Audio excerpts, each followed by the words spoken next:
So again, I come back to this. 59% of Americans say gay and lesbian sexual relationships are morally acceptable. So all you got to do is just ask your church people, do you believe gay and lesbian sexual relationships are morally acceptable? Okay? Half your church believes that, you're more than likely in a worldly church. A worldly church. 63% of Americans say sex between unmarried men and women is morally acceptable.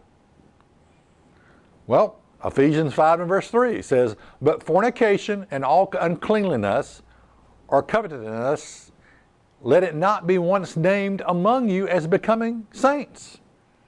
So the question is, are you a saint or are you a fornicator? If you're a fornicator, then, it's partner after partner after partner after partner, and you never stay faithful to any one person. Stay the hell out of church, for pity's sakes. You don't need church. You're just part of the world. Go back into the world. Stay in the world. Stay out of church. Why are you in church? So, a worldly church. How do you identify a worldly church?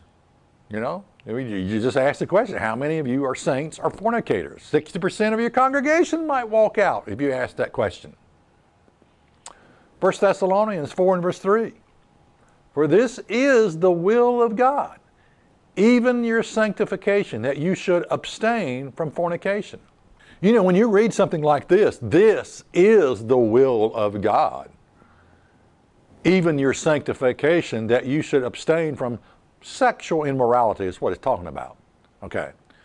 But God is specific about a lot of subjects. And here's one that affects our society with everything that goes on, all of the sexual perversions that go on in our society.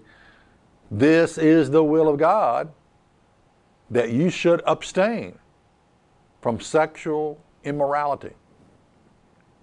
How to tell if the world has infiltrated your church? How to tell if you're just in a worldly church full of unconverted people? All right, here's another way. 1 John 5 and verse 3.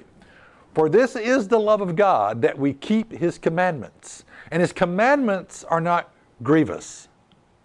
If you're in a church that teaches the commandments are a burden, then you're in a worldly church, And a lot of churches have this concept about the law that it basically views it as a burden. Well, that's works of the law if you try to obey God. Not of works, lest any man should boast. We're not under the law. The law's been fulfilled. It's been done away with. It's been negated. It's been nailed to the cross. Okay? And all right, if you're in a church where the commandments are viewed as grievous, they're a burden to keep, then you're in a worldly church. You're in a worldly church. If you're in a church that says we are freed by God's grace from the necessity of obeying God's law, you're in a worldly church.